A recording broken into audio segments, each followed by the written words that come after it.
Oh my goodness, what a beautiful day this is for our community meeting. Welcome everyone. Hope everyone is doing good. Welcome to Hastings 2020 Community Conversation with Hastings Police Department and Dakota County Sheriff in a panel discussion.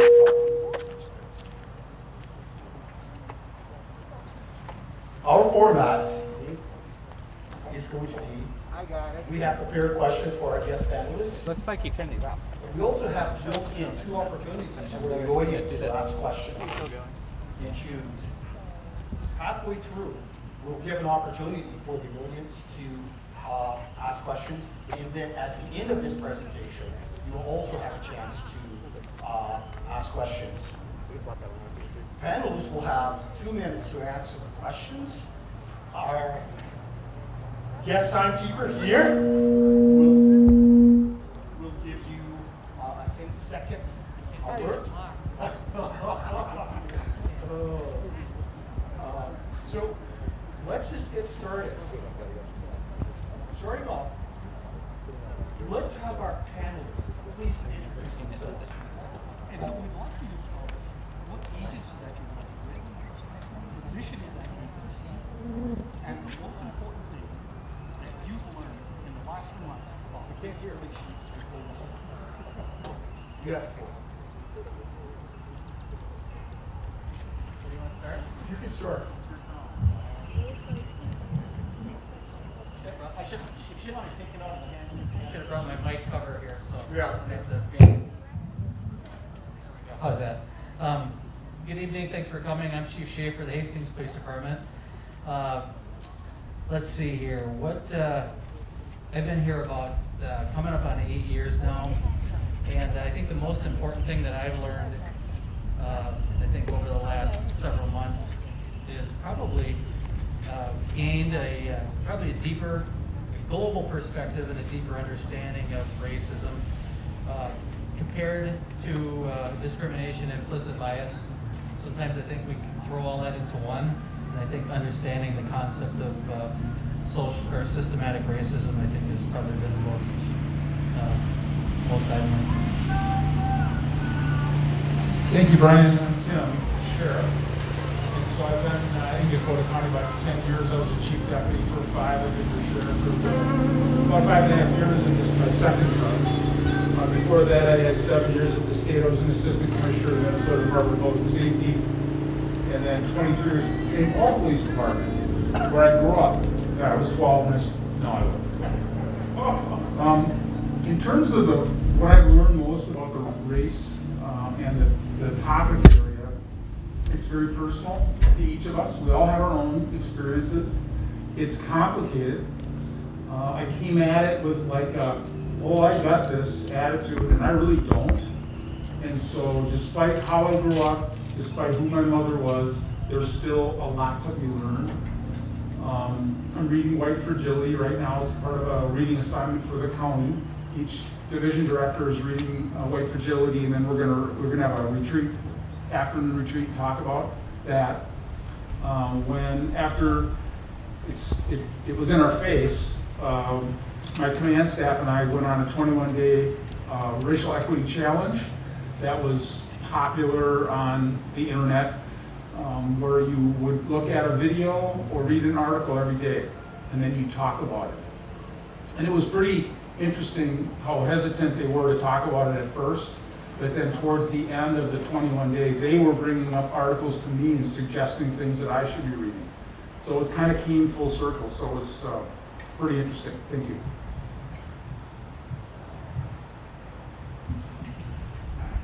Where are we going this way?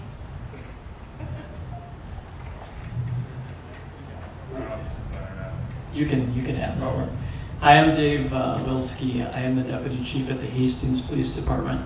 I started out my career in 1997 at the University of Minnesota Police Department, and three years ago and some change I came to Hastings, and I will say probably one of the best career moves that I've ever made. One thing that I've really learned over the last 3 months is actually working with some of the groups in Hastings. We have somewhat two factions of Hastings Black Lives Matter. One has been renamed to IDEA, and just having conversations with those groups and their personal experiences of what they really experienced that I might not have. It's really given me a different perspective on not only perception of law enforcement, but also some things that we can strive to do better. Is this one still working? Perfect. I'm Ryan Klein. I'm a sergeant within the Hastings Police Department. Previously was the school resource officer for about 2.5, almost 3 years. Before that, I worked night shift for almost 5. Recently promoted, so I'm still getting used to my current role and being in that role and the supervisor with everything that's going on, and then COVID in general. It's been quite a ride, but I'd say the biggest thing that I've learned within the last period of time since all this started was that there is a real connection to generational trauma, and that how that affects people's behavior, their perceptions, and that we need to really take that into account if we're going to have conversations on ways that we can make things better.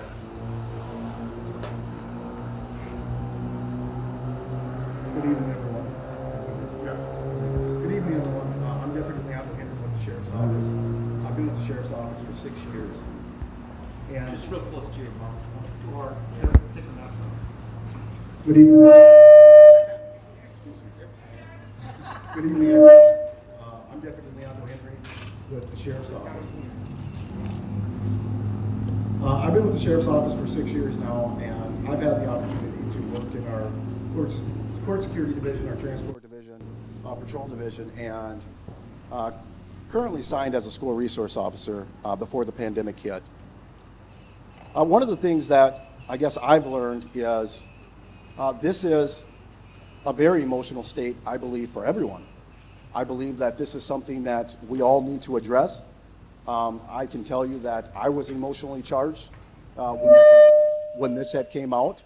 And I think it really has left a profound impact on everyone involved. So what I'm realizing, what I'm recognizing is that this just doesn't affect or impact one group of people, but truly it really affects us all. And we really have to come together as a community if we want to get past this, or if we want to continue advancing racial equity. So that's what I've really have learned over this last 3 months. Hello, my name is Dewana Witt.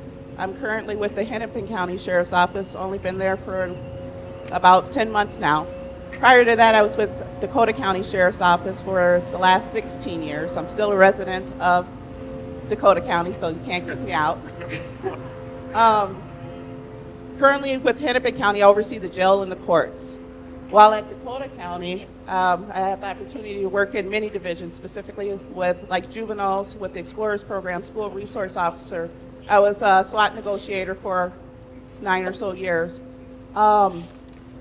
These last 3 months have been nothing less than interesting, but what I am learning, and I don't even know say learning, what it did is it put more emphasis on, we have a lot of work to do. And that involves more transparency between law enforcement and the community. It's more about the interaction and not just talking about it, but actually doing something about it. And that involves conversations, not just when things happen, but it's continuous conversations throughout our careers, throughout your lives, because we can't keep continuing to start from behind an incident. The trust is something that has to be built on, always. And the only way to get that is to interact, have more transparency, and frankly, letting our guards down as this profession. You know, there's often times where we talk about people don't know who we are behind the badge. Well, we're people too. But we got to do a better job of showing the community, showing people that we are people, we have feelings, we are flawed, and we're just like everyone else. And I think that's where we need to put more focus on in regards to race relations, because at the end of the day, we're all just human beings, right? Yeah.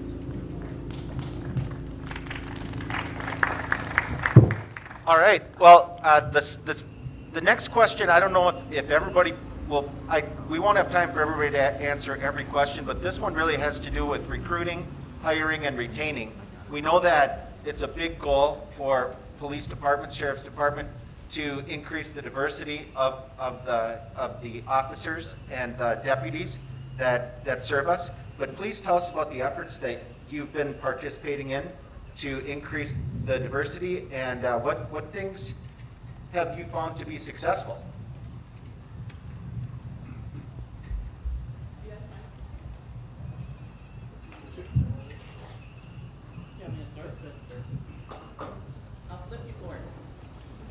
What's that? All right. How's the volume here? We're trying to avoid the squelching from going on. We'll do our best. What's that? Okay, thank you.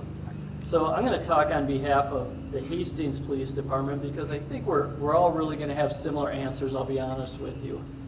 Some things that we've done in the past is, don't tell the sheriff this, but we reach out to other agencies, especially those that have diverse officers, and see if we can recruit them to our department. That happens at training or just over the phone.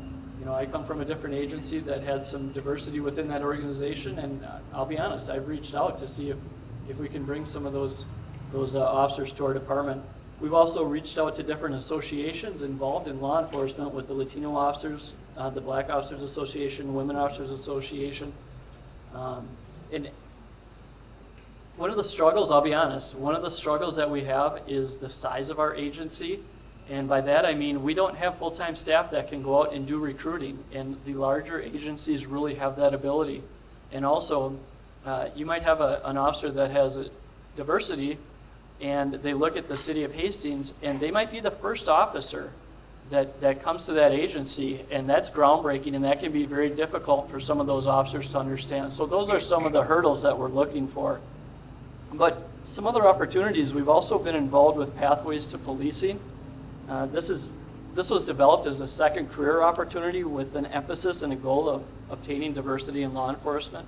And we did hire somebody from that program.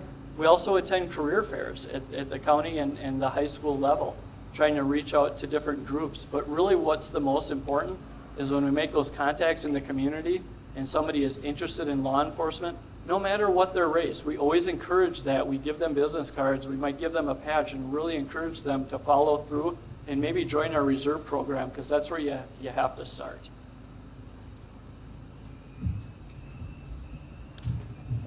Yeah, I've been the victim of recruitment scandals.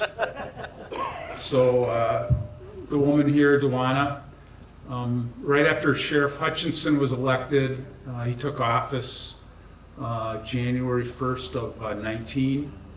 I think I got the call that week. I'm going after Duana.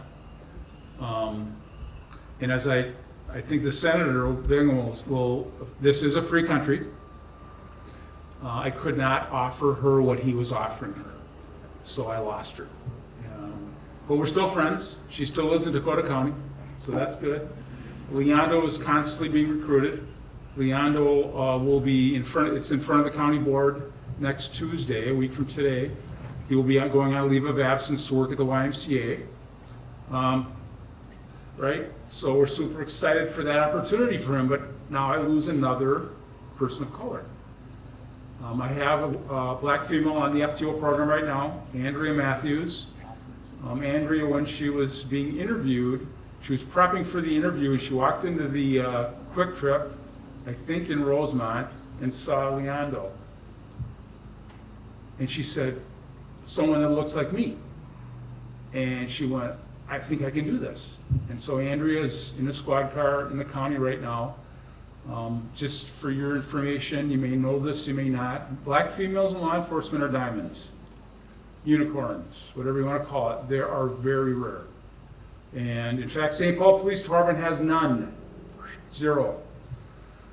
So I don't know what that says, but to back what Chief Wilski was saying and Chief Schaefer is intimating, we're recruiting from the same pool. The funnel is very narrow. It comes out of the post system, so it's a set state law. You must attend this school and graduate from this school to be eligible to be hired. That's a narrow funnel. Pathways to Policing is giving us other options. I had a meeting today with Chief New and Egan about pathways to policing. I'll be talking to Chief Schaefer about that as well. It kind of subverts the post system and allows you to hire whoever has a degree and then put them through the program under your dime. It costs you a little bit more because you're paying for them to be in school instead of just hiring them to be a police officer or a deputy. So it's constant. To get to your question of recruiting and hiring, we have a recruitment team.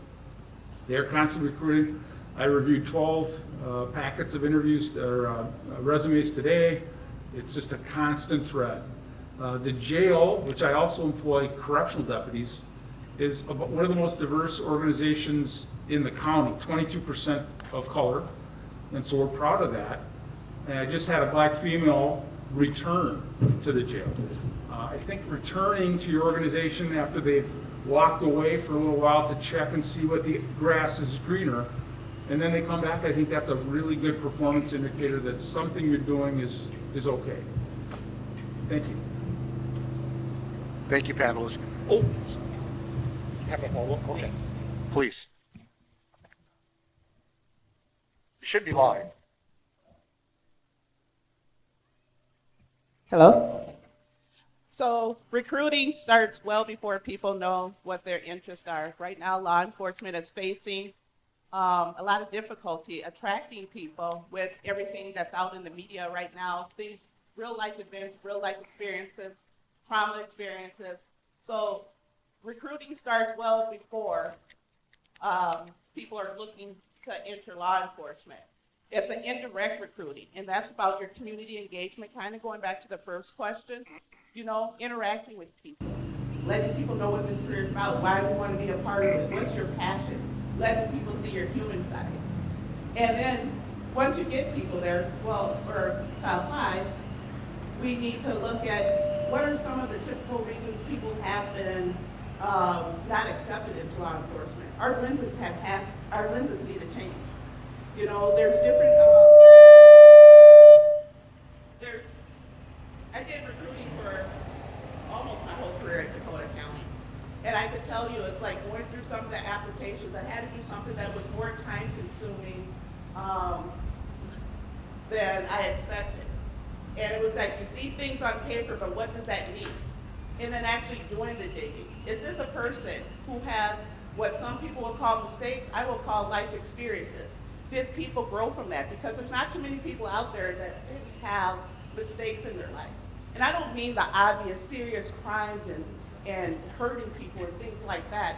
But what are the reasons that we are not, one of the reasons I believe that we don't get more diverse candidates is we have to change the lens when we're looking at the candidates and looking at some of those life experiences. We see young officers, deputies going out there to police people with life experiences. Sometimes you have to be able to relate to some of those life experiences. Been there, done that, when you're trying to give people hope. So, you know, and again, I don't mean the obvious. There's things out there that absolutely not. But I think we need to do a better job at looking through our applications. Yes, it's more time consuming, but you need to get the bigger bang for your buck if you want. And then retention, holding them there. Sheriff Leslie knows that it was a very hard decision for me to leave Dakota County to go back to Hennepin County because Dakota County is still my family.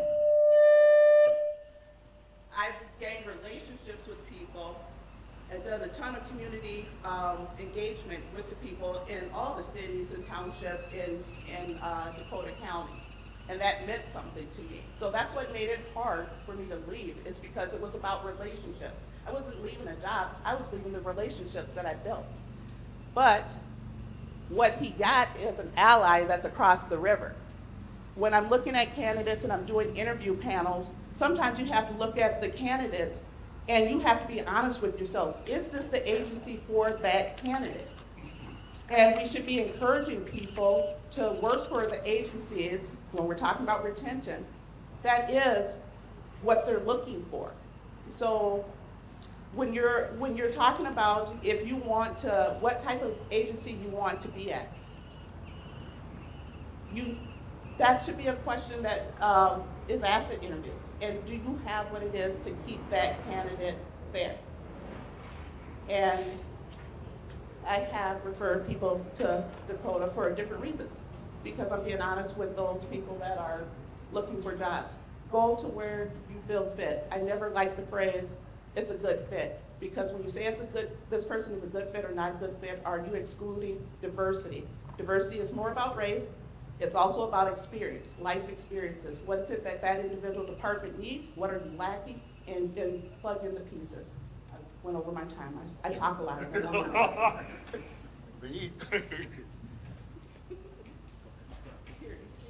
Hey Dozer, can I add one thing? Because I think Please. I still had time left. I'm pretty sure. Maybe we can. So you ceded time, was that it? Well, this is kind of off of what Dewana said. Dewana and I have been friends for a number of years. We used to work together at the University of Minnesota for football games.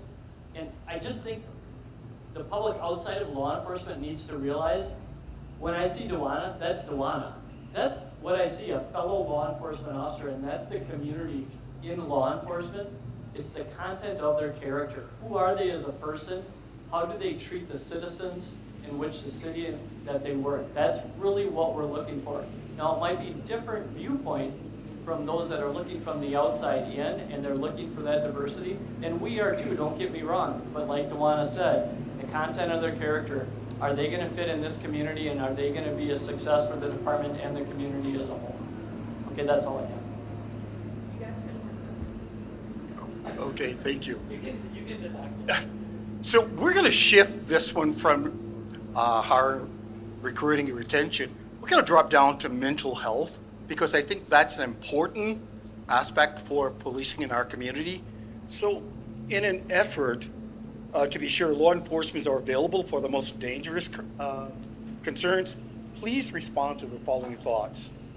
Would you be in favor of having a mental health staff member available to respond to mental health emergencies when police are responding? Your thoughts on that, please.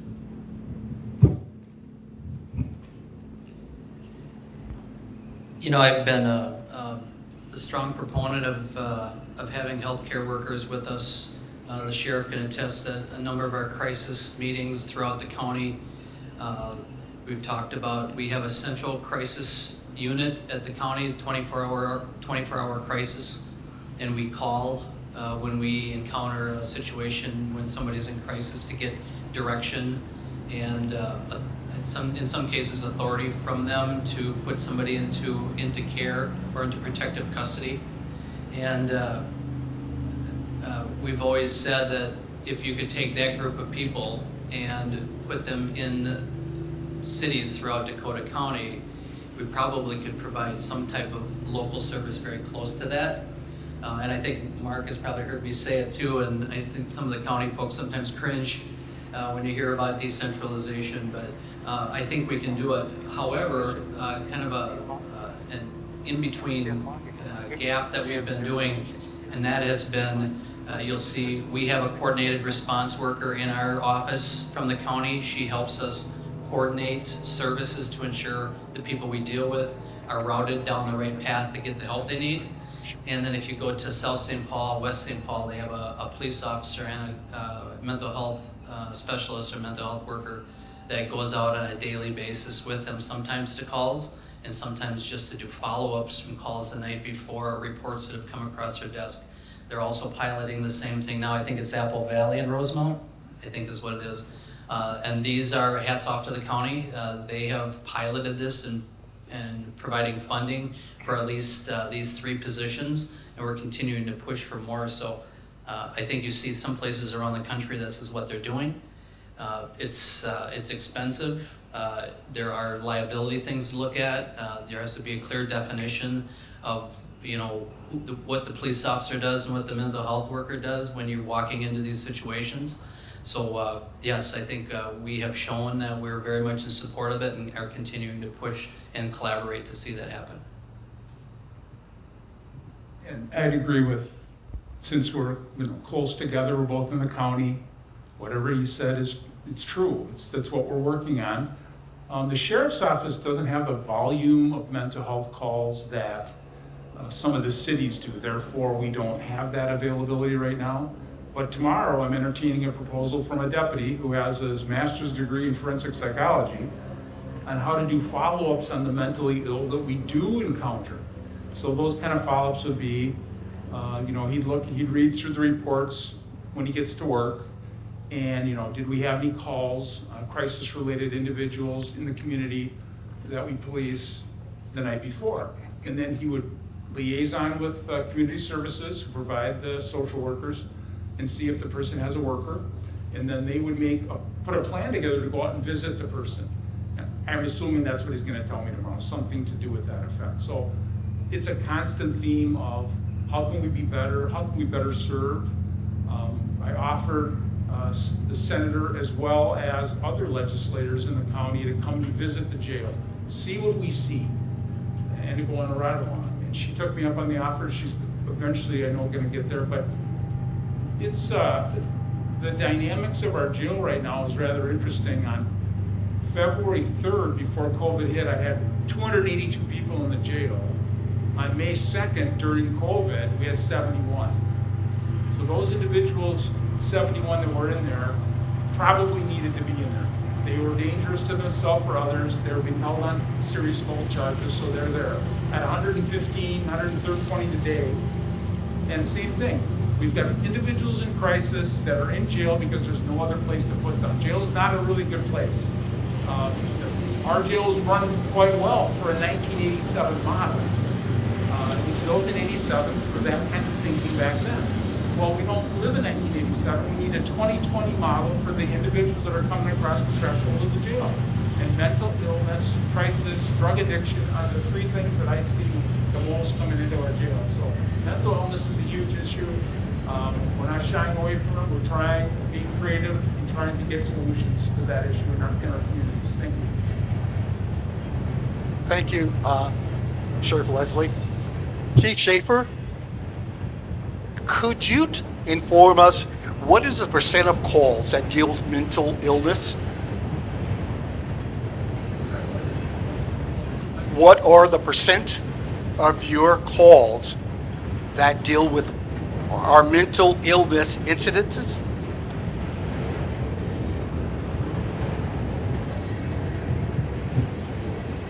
That is a great question.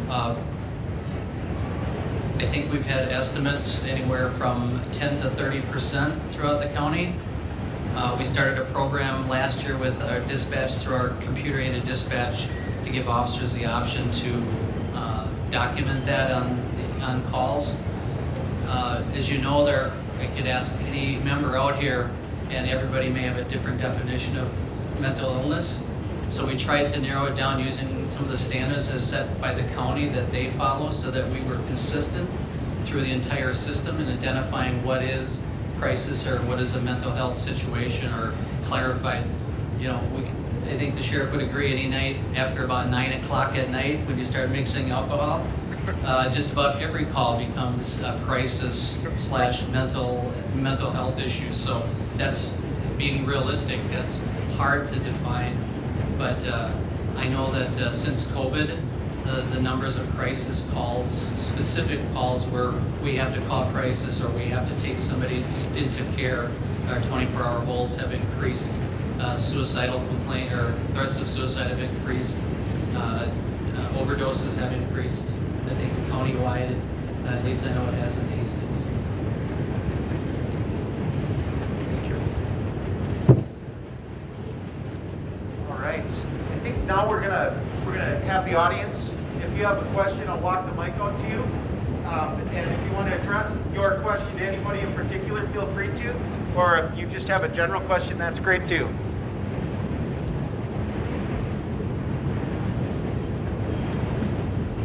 Continuing on the theme of the mental health question, so it's from your point of view to the community's point of view, but I think there's been some examples, especially in Minnesota, where maybe the officer in a certain situation, you could argue maybe wasn't built for the job. So what is being done from a mental point of view from like future officers, like when they're entering the academy or when you're recruiting these people? Maybe you can just explain what is done to make sure that they're built for the job. General question, if you didn't, could you hear it? The general question was about the mental health and the trauma that police face and what happens with screening and making sure that the right people get into the job, and then their needs are taken care of so that they're not traumatizing others. Go for it. I'll follow up with you if you're missing it. Thank you for that question. First of all, I think it's important so people understand from the Minnesota state statute what is required of a police officer to hold that license. They have to be a citizen, possess a valid driver's license, free of any felony conviction, not be required to register as a predatory offender, free of conviction of any controlled substance law or misdemeanor conviction of a certain statute, which is domestic related. They have to be fingerprinted, have a medical examination and a psychological examination. They have to complete a physical strength and agility examination and complete an oral examination. So with that said, specific to your question, can we guarantee? Time will tell. We do our best, and by that I mean every department has a little bit different hiring process. At Hastings, we have a 2-interview process along with the psychological, an extremely thorough background check. And I'll be honest with you, and this is my own perspective, it takes between 3 and 4 years for a licensed law enforcement officer to be comfortable in this job after they get hired. Although they're off probation in 1 year and they're done with their field training after approximately 4 months, they're not completely comfortable until they hit that 3 or 4 year mark. So when we talk about the psychology of a police officer, that is our job as chiefs and as supervisors to pay attention to what's going on. I can tell you at Hastings, we have a program called Guardian Tracker that we signed up for last year, and that will give us indicators based on input on who to keep an eye on. So somebody that might be receiving more coachings for their behavior, somebody that might have more use of force incidents, we'll call them hits, and then supervisors can pay more attention to their activities. So there's no easy answer. I'll admit it, there's no easy answer, but that is the steps that we have taken. And then obviously any citizen complaints or internal investigations that we look into are taken very seriously, and also follow-up is done. So even though somebody might get off probation, that follow-up is daily with that employee by the supervisors, by administration, to make sure that they're treating the citizens the way they should be and force is being used appropriately if it's used at all. Are there other questions? Thank you. Or was there a follow-up comment? Sheriff Wesson? All I'd add is, to supplement what Chief Wilski said, is beyond that, so we give them the psych the first they walk through the door. They may live with mom and dad. They may have worked at Target as a security guard or been a police reserve or a park ranger. And now we throw them into the deep end of the pool, they become a police officer, and they're dealing with fatal crashes, suicides. We had an explosion in the county where the individual whose home exploded was taken and put inside a squad car to get warm while his skin was falling off. So you get to experience that. And this was one of our rookie officers, deputies. And so we've moved towards a checkup from the neck up philosophy where once a year, we're gonna be getting money for that from the county board, we hope, in the next budgeting cycle. So next year we'd be able to have deputies visit with a psychologist once annually as a check-in. How you doing? You know, you got the couple of kids at home, you're working nights with weekends, you know. How is this stress? And so that's something we're working on. Critical incident stress management is another thing. That's a team that comes out and debriefs. So we do those rather frequently. We had an incident on the Mendota Bridge here about 3 weeks ago. We forced our members that were there to go and see, sit in the room, have a debrief session, talk about it. Peer support is another big one where we have a peer support network at the sheriff's office. Individuals that they may not be comfortable talking to the sheriff about what they're facing, but they're talking to a peer. And so those kind of issues are really important and things that we all have in place across Dakota County and our law enforcement agencies. Thank you. Can I just add to that too, please? I think law enforcement as a whole, though, we've gotten better at accepting it's okay to say I'm not okay. There's for a long time where law enforcement didn't feel like it's okay to say that, hey, that really bothered me. And the platform is out there now, the avenues are out there for people to seek help, and it's more accepted. And I think that that's something that we're gonna see the great effects of that as it goes. It's not something it's not here today, but you can definitely see progress. And I think that's huge, because once upon a time, it would not be okay to say that, you know what, I'm having bad dreams, or that call is really making me look at things differently, or I'm so angry because something happened in court, or things like that. It's more accepted. Those conversations are crucial. You have to, law enforcement agencies just have to be inviting for that all the time. Because people react to things differently. You can read the same one line, but it will have a different effect on people based off of their experiences. And being that that's an open invitation now, I think we're on the right road to getting to a better place. And one of the things I want to say that we did over at Hennepin County is that we actually hired a psychologist on staff that's there all the time. Even with our dispatchers who get overlooked, you know, in talking with people and things like that. So again, making those avenues available for people was very important, and it wasn't always done that way, and I think it's very important for people to know that. If I just might add, the sheriff hit on it, we do the exact same thing. We budget next year to do from the neck up meetings with psychologists. We already started it, budget. If the budget allows, we're allowing officers to get that help if they need it. We do the crisis intervention, the peer counseling, we do all of those things. So we're very proud of it, and I think, I think most of us look normal, or to you, we probably look somewhat normal. But when you talk about post-traumatic stress disorder, I can tell you probably with 100% certainty there is probably one or two recurring dreams we all have over our 30 plus year career that plays over and over and over again. So it affects all of us. It's just trying to keep it in check. So we're fortunate that we're able to be here and we've been able to do that, but it does affect everybody a little bit differently.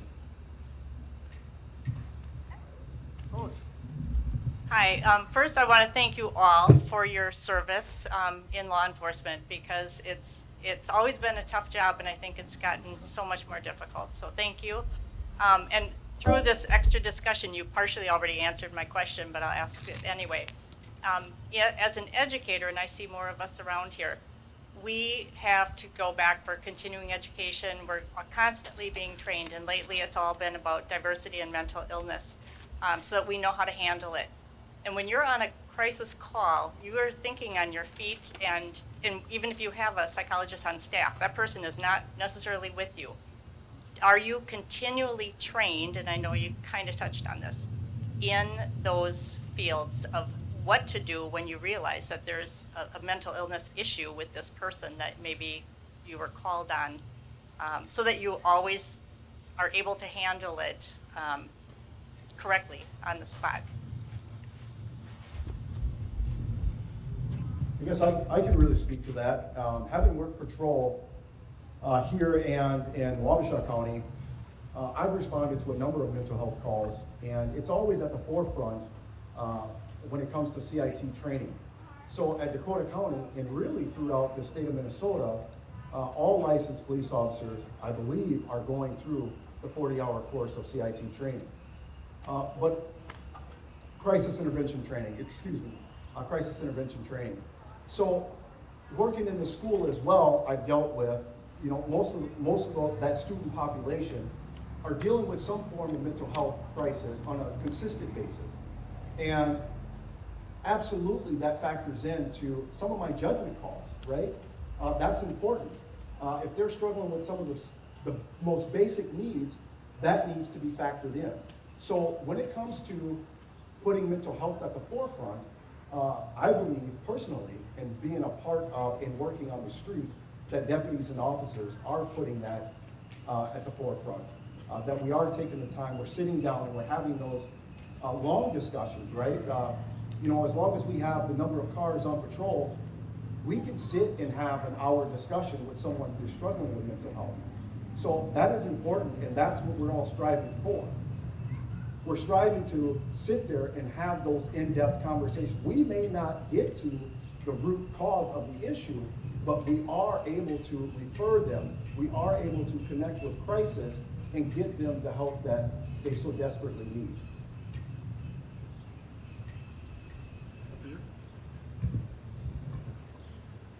Just to follow up on that, post standards required, when we talk about just follow-up, ongoing training, we're required to do 48 hours every 3 years. Might not sound like a lot. Most of our cops probably run 120 to 200 hours of training every 3 years. And now under the new post mandate, crisis intervention, conflict management, and implicit bias, cultural diversity is required to be part of those 48 hours. So there is constant training, and I would agree with the deputy that I think, and I think Tim can relate to this, things have changed in 37 years. When you heard about an incident where somebody's fallen apart at home, you went in there thinking it was more danger, and you were a little bit more on the offensive.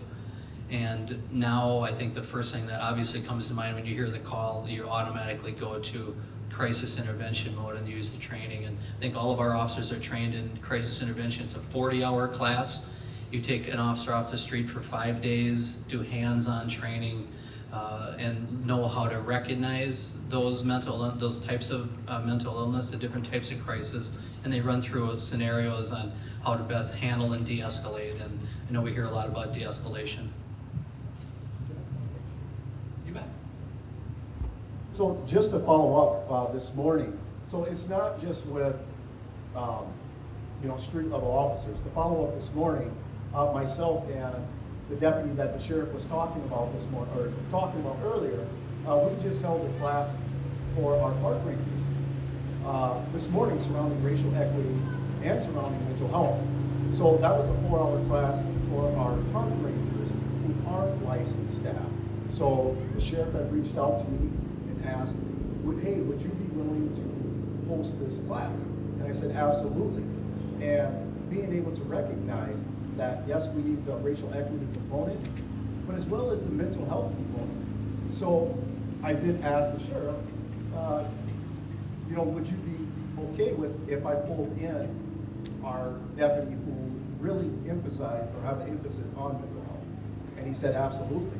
So our park rangers just went through a 4-hour course prior to me arriving here to be before you today. It's awesome to have experts on staff with you. It sure makes my job easier. And I just add the Smart Center. You may have heard of it, you may not have.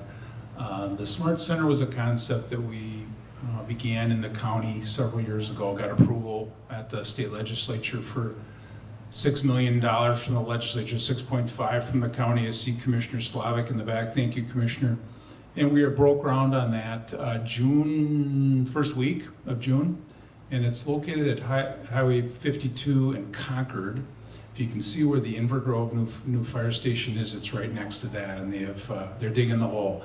That will house our drug task force, our electronic crimes task force, which are countywide operations, as well as will host crisis intervention training in classrooms in that building, and not just for cops, but the 911 dispatchers, firefighters, EMS workers, they're all on scene at these calls, and they need to know how to de-escalate just as well as the police officers do. So just wanted to add that. Thank you. Another question right up here. Good evening. So my question is about school resource officers, since we have 2 of them on the panel. Can you talk about, is there specific training that SROs go through, and what does that entail? So each SRO program is going to be different. The one that we operate here within the Hastings Police Department, as well as most, or if not all, agencies within Dakota County, require some kind of additional training and a selection process for their school resource officers. It's not something where the spot opens up and they push whoever is available in there. This is something that somebody has to apply for, they have to interview for. It has to be a good fit. In addition to that, after that person is selected, they go through what is commonly referred to as the best SRO school around, which is the NASRO School Resource Officer Program. NASRO is a national organization that looks at best practices in training, best practices in juvenile mental health, best practices when it comes to juvenile justice, search and seizure laws, schools, safety, active shooter programs. It's one of the things that helped us develop our ALICE, active shooter or active intruder response system here within the Hastings School District. So there's a lot of hours that we go through initially, and then there's a lot of additional follow-up training that we're going through on a regular basis, whether or not it's legal updates. We actually have an SRO group within Dakota County that meets on a regular basis to talk about issues that we're seeing within our schools, within the juvenile population of our community. We brainstorm ideas with the county attorney on potential diversion programs. I know that a couple of our officers and the deputies from the county have worked specifically with the county attorney on vaping diversion programs. So in addition to those initial trainings, we're going to trainings or some kind of an update on the best way for us to operate within the schools on a regular basis. I would also echo what Sergeant Klein just said. We attend, from the Sheriff's Office standpoint, we attend the Duluth Conference up in the city of Duluth. I believe most SROs go to that conference. I know Superintendent Mark Zuzek is a huge support when it comes to going up there. Last year and the years prior, I've had the opportunity to be accompanied by some of the 917 staff up at that conference. So to sort of echo what he's saying, yes, we do attend a lot of training surrounding school resource officers, but personally, I've worked with JDAI, which is the Juvenile Initiative, and really that's trying to keep kids with these low-level offenses surrounding, whether it be vapes or e-cigarettes, keep them out of the system. But also, you know, what I would do while I was at the school was really hold my own diversion program. And for some of these low-level, you know, offenses, you don't necessarily have to give them citations for everything. That's not necessary. Some of those things you can just simply have a conversation with the parents and they will take care of it themselves. So when it comes to training, we attend a ton of training. We're having conversations, we're interacting, we're on email chains together. Really all of the above when it comes to SROs.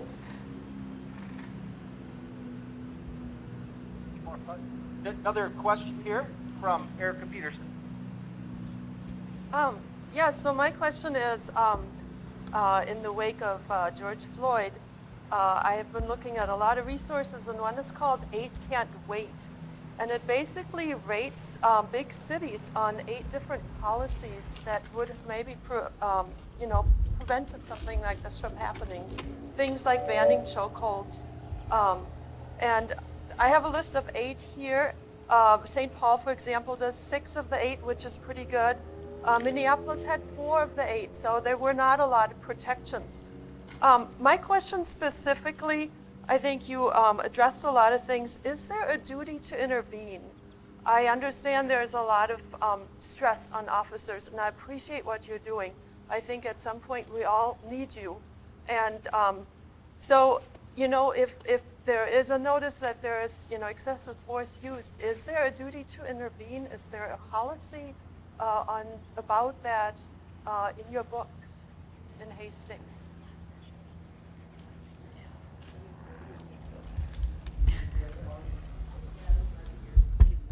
Can you clarify that question? Sure will. Please? Yep. Yeah, so there are 8 different policies that they would like police departments to enact. Can you hear okay? Oh, okay. I'll just hold it up. Okay, sorry. So this 8 Can't Wait is something that, you know, in the wake of George Floyd's tragic death, was looking at what can police departments do to kind of protect people. And First one is ban chokeholds and strangleholds. Then there is requires de-escalation trainings. The third one is requires warning before shootings. The fourth one is requires exhaust all alternatives before shooting. And then there's a duty to intervene, which means if you notice that, you know, your partner is using excessive force, are you required to intervene to stop the escalation from happening? And I guess that's my question. Do you have a policy like that? So is there a policy to intervene if a fellow officer is? Using excessive force. Yeah. Okay, so first of all, I need to have a little explanation how our policy works. We have what's called Lexipol. So Lexipol is a company that's run out of Arizona. A lot of departments use that, and they actually draft your policies, and then you go through and you fine-tune them, so to speak. Our policy was sent out in 2014, and I can tell you that currently, even prior to the incident involving George Floyd, we were going through and updating our policy. Our policy does have a duty to intercede. It does. With that said, we are sending this policy out in sections. It's 550 pages long. We have to have an expectation that officers have a good understanding of the policy as a whole and also know certain policies that are critical to their job. So yes, it's in our policy and it's being sent out in sections. We are currently on section 3 that was sent out last week to officers. That policy alone was 150 pages with an expectation that they understand. So I hope that answers your question. Lexipol was on top of this as soon as it happened. They send us updates, and the reason for that, and the reason we signed up for Lexipol back in 2014 is because you need somebody full-time to handle policy because of the ever-changing environment that we work in, and Lexipol can do that for us. So I hope that answered your question, and it's a great question. And actually, the Minnesota Post Board, they are talking about mandating all departments to adopt the Lexipol model, because they make policies that are consistent with Minnesota law and Minnesota regulations, and then they automatically send updates to you, so you can update your policy and send it out. As the deputy chief said, we adopted this in 2014, so I'll say we were ahead of the game because a lot of departments are just coming on to Lexipol. But as far as the 8 can't wait, the Hastings Police Department, through this Lexipol, we have had all 8 of these have been in policy since 2014, roughly. Now, fine-tuning some of the language, but I think we've been ahead of the game, and I think we've had some inquiries about that, and we're very proud of that. And I'd share the same. I think we got Lexipol in 2012, 2013, so we've had all these policies in place that many years. The problem is there's 18,000 police departments across the United States. They're each unique, managed, led by a police chief or sheriff, and reporting to a city council, a county board, or a state agency. So they're all unique, and not all of them follow the Lexipol model that we here in the progressive state of Minnesota do. In the old days, the policy manual sat on a desk, on a shelf. You wrote it, and it was done, and it sat there. What we do nowadays, it's a constantly evolving thing based on case law, best practices. We get updates monthly, and then all the deputies are tested in scenario-based testing. When they come to work after they've been off for a few, they get up and they have to pass 10 questions before they can move on to the next work shift. And then there's a video that comes out too from the founder, Gordon Graham, and then they get a kind of a reminder of what's important. I think, what was today or yesterday? Sunglasses. Why cops wear sunglasses? And, to protect their eyes. But don't wear those reflector ones because it's intimidating.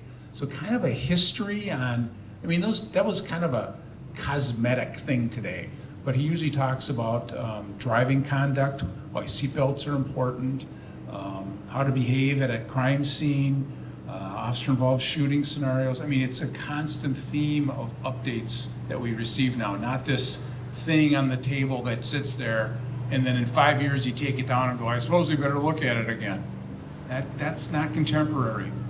Thank you. And then just briefly want to touch on the more informal aspect of that duty to intervene. Every police officer that I've had conversations with in the last few months has said one thing or another is, if I'm doing something wrong, I need you to tell me. So everybody has this understanding that we are humans, we do make mistakes, but we're not always going to recognize them immediately.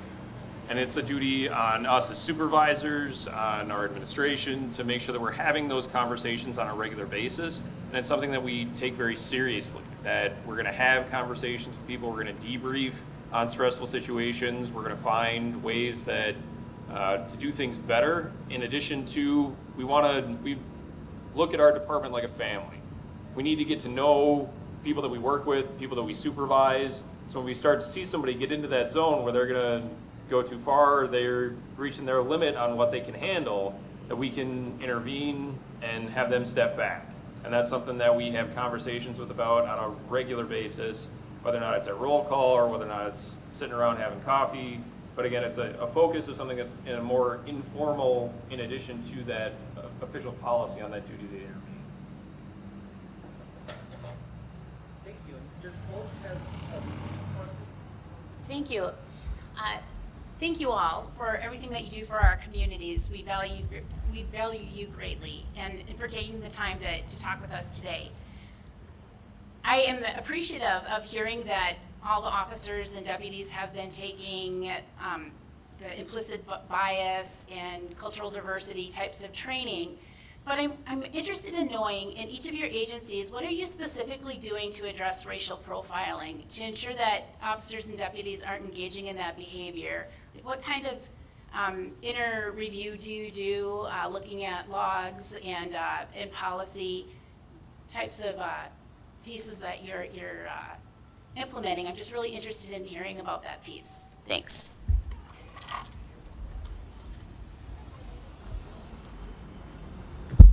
I could tell you for me, whether I was at Dakota, Hennepin, or wherever I'm at, is that constant having those conversations, and I don't mean just any conversation, tough conversations. Sheriff Leslie, I'm sure, can vouch for me when he says I would challenge things that didn't make sense. You know, I think that we need to look at, sometimes people don't realize what they're doing because it's been allowed. And you have to be able to educate people throughout that, to those experiences. What are you doing? Because some people, for some, what they're doing is normal. What do you mean? Why are you asking me about this? Why does it have to be defensive? But if you get used to having those uncomfortable conversations, that makes those conversations easier in the long run when it's faced, say, with the public and things like that. I can tell you my career at Dakota County, I've been accused of racial profiling 3 times. Once by a black female, once by a black male, once by a white male. And I'm like, well, what do you mean? Here I am, a black female in law enforcement. I'm like, you're not supposed to accuse me of that. That's wrong. I had to educate myself. Like, it wasn't about me being of the same race for the black male and black female. It was about this uniform. And also being accepting to people have experiences that led them to feel and believe what they're portraying right now at that moment. But you know what? I was used to having those uncomfortable conversations where I didn't have to get defensive, and I explained why I made a stop. And to be honest with you, sometimes people, it didn't matter what I said. They would just, nope, you're racial profiling. But you know what? We have to look at everything all the time. And I know some of this sounds repetitive, but you know what? It's exactly that. It is repetitive. You can't just get comfortable with saying, okay, I've done my part, now I'm done. Because things are always changing. Things are always challenging us. There are so many different experiences out there. We have to be more accepting to experiences that are different than ours. And going back to just the conversation, how do you handle an uncomfortable conversation when somebody's accusing you of racial profiling? how do you not get defensive in that? And that's the conversation we need to have with our officers, our deputies and things like that, to make sure that they're in the right place. You know, it's going to happen. We cannot continue to just be okay with maybe it happened, maybe it won't. You can't be okay, well, no, I didn't, and walk away. People are owed that conversation and explanation. And I think when we don't provide those explanations as law enforcement, it allows people to fill in the blank spaces with whatever they want or whatever their prior experiences are. It is up to us to change people's perception of law enforcement. We can't get tired of dealing with those kind of conversations or those challenges. We can't get tired of it. We have to always keep ourselves healthy, our minds healthy, and try to explain to people what the reason was that they got stopped. And we have to be understanding that it might not be about this stop right now. It might be that person's previous experiences that led them to believe what they are saying to you right now. And that takes time. I think Deputy Henry hit it, you know, where he talked about sometimes those conversations are an hour. Can't do that on traffic stop. You got about 5-10 minutes, guys, 10 minutes, but trying to explain it. But it's important. It's important for us to fill in the blanks for people. Otherwise, I think we lose out to some of the negative stereotypes that are out there. And you know what, and I'm gonna say this, I'm waiting for you to put your red sign up there, say this too. I think also though that we need to be, as law enforcement, we have to be able to say that, yep, we know that there are some people that wear the uniform, that wear the badge, that have abused those powers. And we have to be able to say that. Because to tell somebody that that doesn't happen or those people don't exist, well, you know what? How can you tell somebody that their experience did not happen? It happens. And we got to do a better job of making sure that people in law enforcement are wearing that badge, are wearing it for the right reasons, and are doing the right thing by everybody, despite your race, sexuality, religion, whatever. You have to treat everybody the same. Just a quick follow-up question. Quick follow-up on a traffic stop. What would be your expectation of the driver or other people in the car to help keep you safe? And then I like the way that you described how you take the time to explain why that stop happened, but what are some of the other expectations that we should have of a deputy or an officer on a traffic stop? As one of the and what do you expect of the driver as well? Pardon me. So I'm a big traffic guy. Traffic safety is a pretty important part of what I've done in my career. Big DWI guy. I like trying to get dangerous drivers off the road. So the thousands of traffic stops that I've done over the course of my career, very few of them were extremely confrontational or extremely dangerous. A lot of it is very, we're having a routine conversation about educating on driver safety or proper equipment, proper, rules of the road. So initially, when you walk up, we're going to ask for your driver's license or some kind of an identification, your proof of insurance. Depending on the situation, the information that we might know about the vehicle, we might give you certain other directions. So I want you to slowly reach for your wallet. Just follow those directions. It's, usually really simple. If we're giving you a different direction based on how you're initially behaving, again, follow that direction. If you got your hands in the steering wheel, then I don't have to worry about what you're reaching for. Passengers, the same thing. People start reaching around for stuff, or they start interjecting in the conversation that we're trying to have with the driver. That makes our job more difficult. That takes our attention away from our initial reason that we had contact with people. And all of a sudden, those start to become red flags. Why is this person interjecting into that traffic investigation? Why is this person reaching underneath the seat? Why are they unbuckling their seatbelt and getting out of the car? All of these are things that are unknown, and those unknowns create a safety issue for us. So again, following directions, remaining calm, trying not to get argumentative. It's never an enjoyable experience to get pulled over by the police. Nobody is happy that it happens, or very rarely that they're happy that it happens. But what we're going to do is treat you with respect in every encounter that we have, because That's the expectation that we have of our officers. No matter what confrontation or attitude that they're getting from the person that they're interacting with, our professionalism shouldn't change based on that. But given certain observations, that safety issue might change, and again, our directions that we give you might change at that point. I hope that answers the question. Ever thought of putting that in school, like class? You know, like freshmen in high school? At least speaking. What is it expected of you if you were taught by class? And for those of you who didn't hear the question, it's are those instructions something that is a part of driver's ed classes or classes in high school? And I can speak for the Hastings High School, at least when I was the school resource officer there. The driver's ed teachers did partner with me on bringing me in on those classes, talking to kids about, here's the expectation. If you get pulled over, here's what we're going to ask you. Here's what we're expecting. Here's the rules of the road for drivers. We talk about distracted driving, impaired driving. We use those opportunities to educate prior to the first time that kid might get pulled over, no matter what the traffic violation might be. There's now 300,000 concealed carry or carry permits. How do you want the person who's carrying to let you know that I have a gun, or what do I do with my hand, so I can tell you what do I do? I'll let somebody else answer, just for the sake of time. Yeah, so for me, it's quite simple. I always feel comfortable if you tell me initially, right up front, hey, I'm so-and-so and I have a concealed carry. I appreciate that. And I let them know, hey, I most definitely appreciate that. And that might just get you out of a ticket, to be honest with you. If you're up front with me and you're telling me that you're concealed carry and you have a weapon in the car, that makes me feel a little more comfortable because you're so upfront about it. Now, I might ask you, please keep your hands on the wheel, but nonetheless, that doesn't change my actions. I'm still going to treat you and run through the natural course of the traffic stop like I normally would.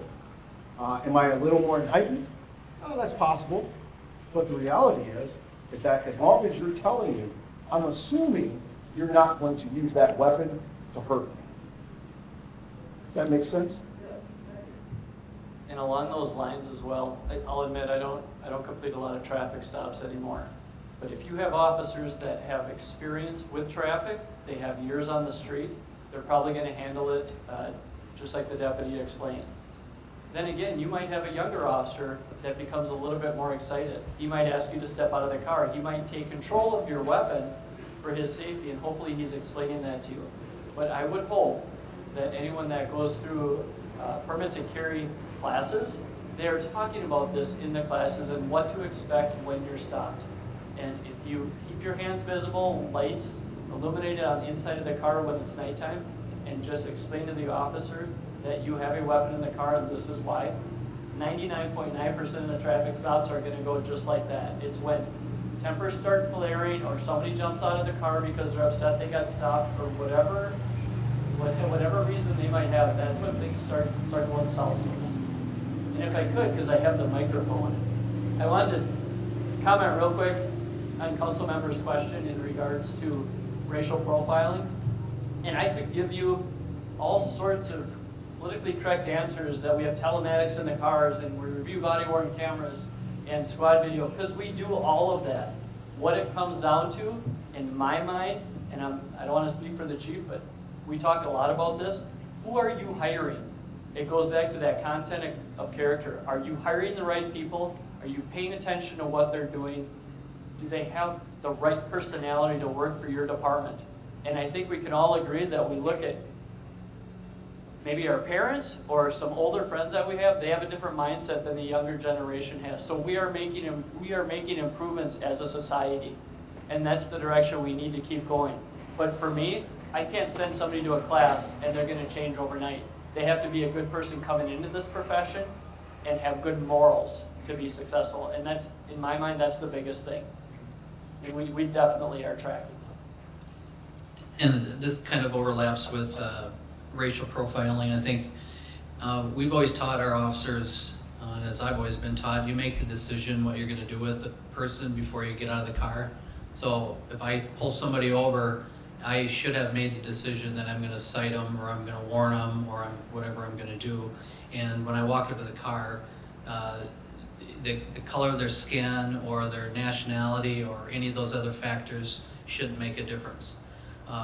The other part of it is, most of the time, especially at night, or if you're approaching a car from behind, you don't know, many times don't know the race of the person, so there's an you're implying that there is racial profiling, and I believe there is in some places.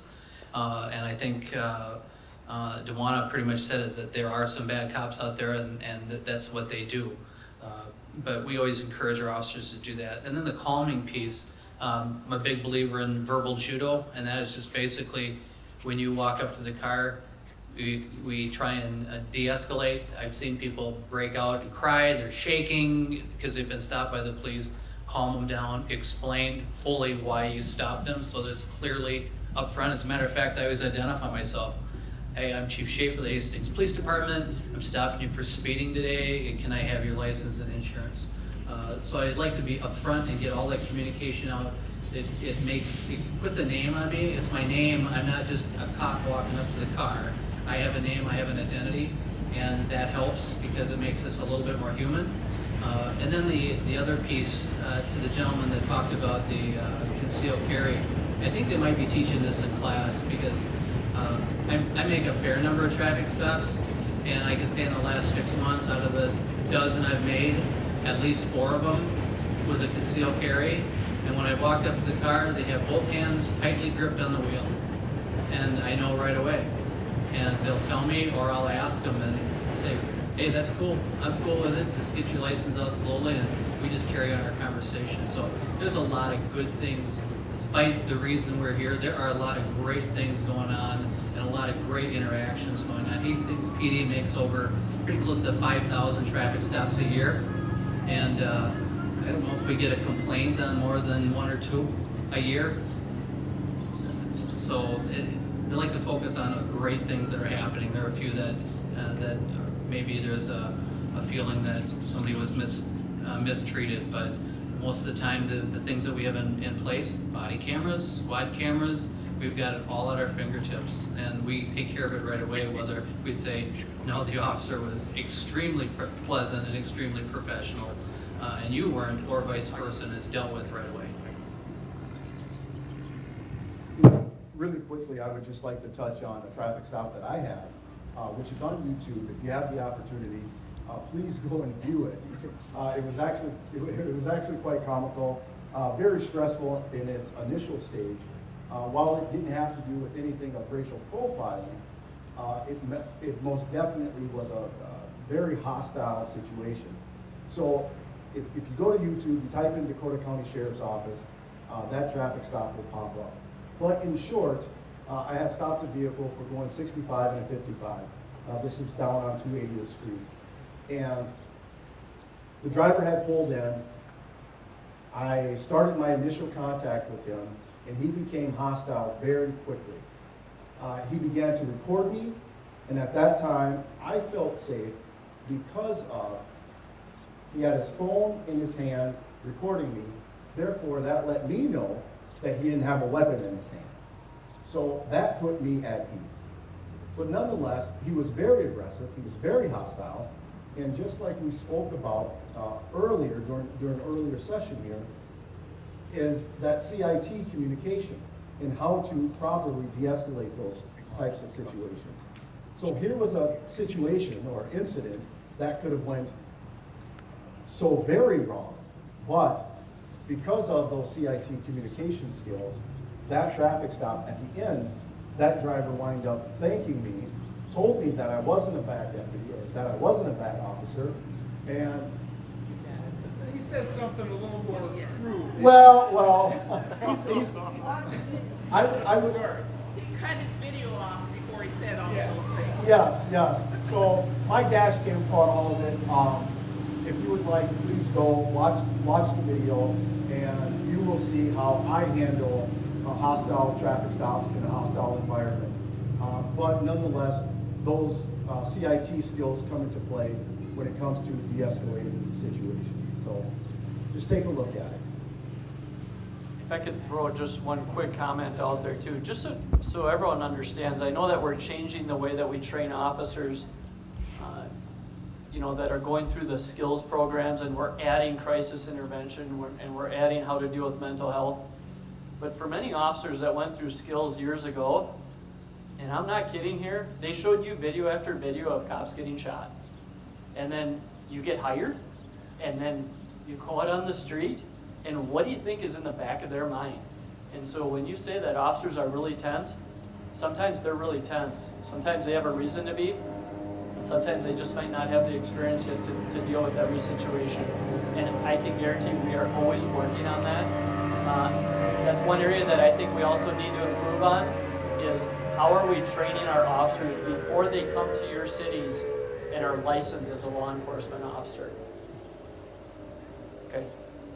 We have time for 2 more questions. So the next question is Angel's, and if a little bit short, tonight we'll get 2 questions in. Go ahead, Angel. Hi, so I just had a quick question about whether, where do you guys see the future of the Hastings and Dakota County Police Departments? And what do you guys think you could do better as a whole, and where would you guys like to see yourselves and improve on? And I'd just really be interested in that.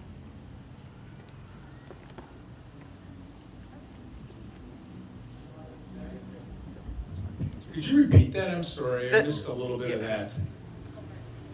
The gist of the question is, given where your agencies are today and how proud you are of the work that you've described, what are some of the growth areas that you have for Hastings Police Department, Hennepin County, Dakota County? Where are you looking to grow? How will it look different in the next couple of years? Yeah, so the constant battle that we've talked about is recruiting to represent the community we police. So that's not going to change. We're going to constantly be doing that. We're looking at options. How can we bypass the post system, which is not addressing the community needs that we think many of us in Dakota County think we could do better in terms of diverse hiring. That, education, I think the journey that we're on with understanding systemic racism and bias and racial trauma is a good journey for all of us to go on together. And so then we have to educate the police officers and the deputies that we employ so that they understand it better too. Because when I went through police school, we didn't talk about that. When I went through high school, we didn't talk about that. Of course, that was a long time ago. I apologize. So I don't know how much this, Hastings School District is talking about racial trauma and bias and those kind of things. I hope you are, and you're educating the kids that are coming out so that they become, when they want to find a career, that maybe policing is something that they would consider, because we'd love to have them. This is a great question, by the way. We get tied into our day-to-day activities, and I can say for the last 7, almost 8 years now that, we've actually been hiring continually since I started here. We've been in a hiring process. So I always feel like you can't get your organization up and running, you can't get going on all eight cylinders until you have the right people. And I'm very confident we are there. So our next step is, to the sheriff said, is to work on diversity. Now that we got all the foundation, which I'll say, in place, community engagement is going to be the next focus. We just received a federal grant, a federal COPS grant, to hire a police officer to do nothing but community engagement, and that is to engage at all levels. That's to organize neighborhoods, to problem solve, to build partnerships, and I'm hoping diversity and all of that is part of that. It gets us back into the community, because the cycle of law enforcement has changed over the years. You used to have to beat way back in maybe the 60s and 70s, we had beat cops that worked in their neighborhoods, and they kept the community together and they took care of their problems. Then we went to the 911 mobile patrol model, where all we did is answer 911 calls. Now we've kind of went full all the way the other side. The police department and police officers are now kind of the stopgap for everything. We're dealing with crisis. We're dealing with criminal law. We are dealing with so much. So what I would hope, another piece of this, is that these partnerships solidify.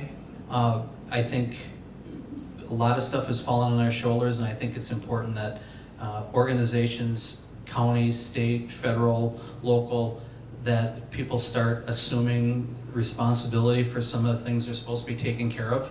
And I'm not picking on any one, but if we talk about crisis intervention, for example, we need crisis intervention people with us to help lessen the burden. And if all these systems are working together hand in hand on a daily basis, that will actually lessen the burden on all of us. So I think that's where I see this going, or is where my hope is. And if I could just add, so Minnesota now has a task force that has been developed. I'm participating in that, but it's addressing the education needs and looking at the mandated classes and how can we add to that, not just once you get into the skills course, but what are we missing as far as your first year of college, your first year college experiences? Should we be, not should we, but we will be, I'm sure, implementing more things around diversity, race, equity, and things like that. And then the most important part of that is it's going to be interwoven into the post boards, which does hold on to our licenses. This has created collaborations between agencies, different professions that weren't there before. It's forced that conversation and people realizing that one can't do anything without the buy-in and the input from the other organizations. So if anything, overall, it's created teamwork, and starting right from the education level. What I like about the task force is that they make sure that the people on that task force is people from the community. They've also taken people from the Latino Police Officers Association, the Asian Police Officers Association, the Black Police Officers Association, all these different associations, making sure that they're getting people with different lenses and different experience to have input on the education portion. And what can we do more of, what do we need to do more of in order to make sure that once people are ready to apply to all these different departments, that we did our part in making sure that we provided them with a better education and more experiences and getting away from the standard. So I think that's one of the good things that came out of all of that as well. If I could throw one comment, I agree with everything that is said, but in regards to your question, what I'm looking forward to the most is situations just like this. The silent majority that have concerns and questions, and there's a mutual respect back and forth, and we can have a conversation and learn a little something about each side. That's what I'm looking forward to, and I'm hopeful for the future. I really am, especially for the city and county. The outpouring support that at least our police department has received over the last 3 months is absolutely amazing. And that's why, me personally, I wanted to come to the city to work, to serve the community, because we're all in this together. So there's no throwing stuff, there's no yelling, there's no interrupting. This is what we need, conversations about tough issues.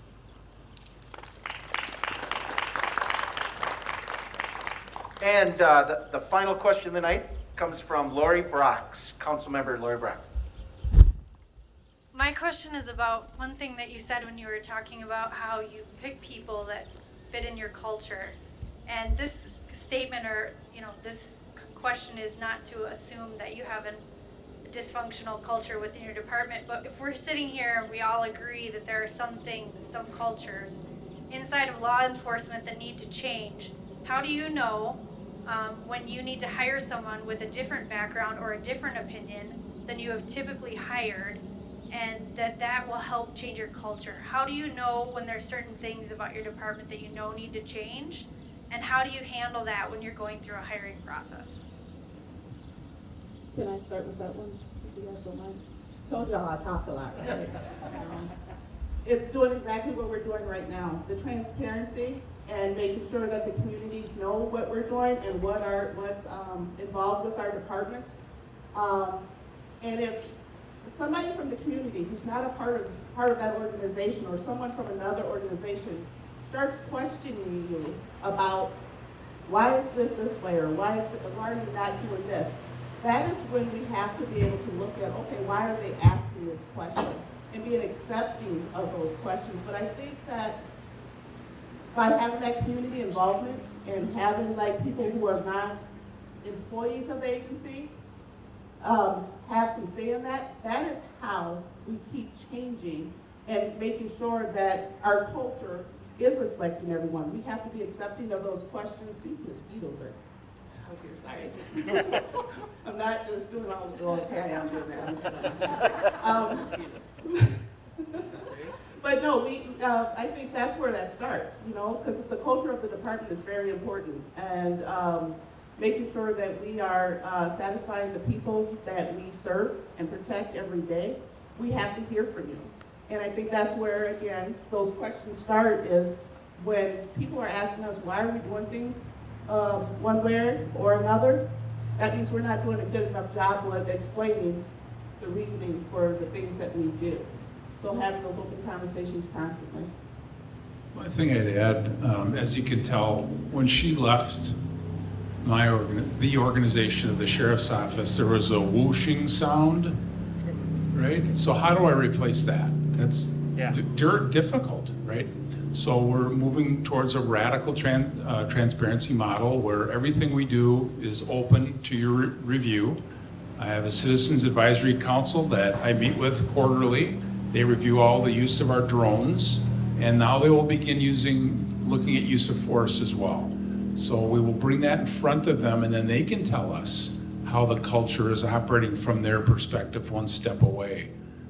But it's a constant examination of our culture. I think it's good to bring people in who are counterculture, and and Duana, to some role, played that. She would question and call people out in command staff meetings and say, "You're thinking of it wrong. Think of it this way." And these, us ogres would, "Oh yeah, okay, let's do that." Councilmember, we said something earlier about, I think I heard people talk about fit. And we talk about that all the time. And when I say fit, when we were interviewing, and as a matter of fact, we're getting ready to interview some police officer candidates next week, and we're revamping the questions, trying to look through a different lens when we talk about diversity and their life experiences and how that relates to the current situation and how do they view that, where do they come from. But I think the other part, when we say we're looking for the right fit, we're not talking about the right fit among us. We are saying, is this the right community for you? That's what we've focused on.